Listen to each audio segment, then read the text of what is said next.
আমায় ছিঁড়ে খাও হে শকুন, হে সীমান্তের শকুন, এক্ষুনি ছিঁড়ে খাও আমাকে। হে আটলান্টিকের ঈগল, শিগগির খুবলে খাও আমাকে। হে বৈকাল হৃদের বাজ, আছড়ে কামড়ে ছিন্ন ভিন্ন করো আমাকে।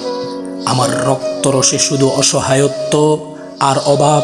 কাগজের কামলারা তারে আদর করে মুদ্রাস্ফীতি ডাকে। ঋণের চাপে নীল হয়ে যাচ্ছে আমার অনুচক্রিকা। সংসার চালাতে অন্তরে হয় ইন্টারনাল ব্লিডিং। কি আশ্চর্য, তবুও আমি মরছি না। ওদিকে দুচোখের বয়ে আত্মহত্যা করবারও সাহস পাই না আমি। খুদাকে বললাম আমি মরতে চাই। তিনি বললেন বেঁচে আছো কেবল। সহস্রাব্দ উন্নয়নের সাক্ষী হিসাবে রাজা তোমাকে মমি করে রেখেছেন।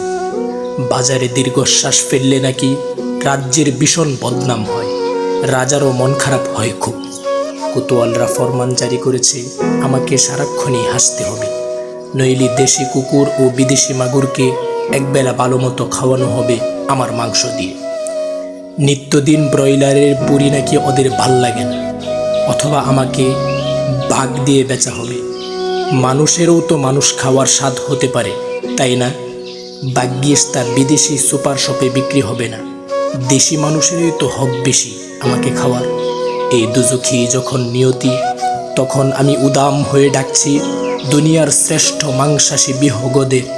হে ঈগল, চিল ও ভয়ঙ্কর বাজেরা, হে সাম্রাজ্যবাদী সাহসী শকুনেরা, তোমরা F-35 মতো, MiG-29 মতো দল বেঁধে হামলে পড়ো আমার বুকে।